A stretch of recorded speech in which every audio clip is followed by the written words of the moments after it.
Статистиката покажува дека во недела и за време на празник посетителите се слободни и своето време го користат за туризам и купување во туристичките места.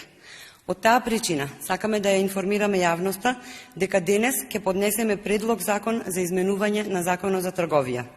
Со Законот за трговија се уредуваат условите и начинот за вршење на трговија на внатрешниот и надворешниот пазар, мерките на ограничување на вршење на трговијата и заштитните мерки.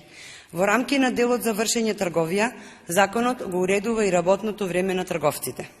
Имајќи предвид дека туризмот доживеа удар со ковид мерките, сметаме дека со последните измени на Законот за трговија се создаде голем и тежок удар на ионака кревката туристичка и трговска дејност која се извршува во малите дуќани низ туристичките места, за кои недела и празник се денови во кои има најголема фреквенција на купувачи.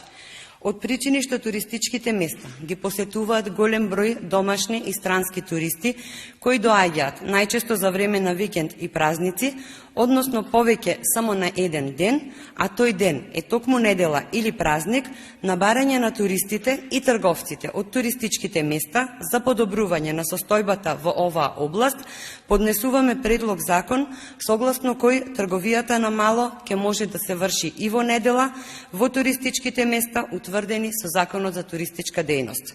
Го повикуваме владеачкото мнозинство да го поддржи овој предлог закон со цел да се помогне на туристичкиот развој и економијата кои благодарение на оваа владеачка гарнитура се на колена. Ви благодарам.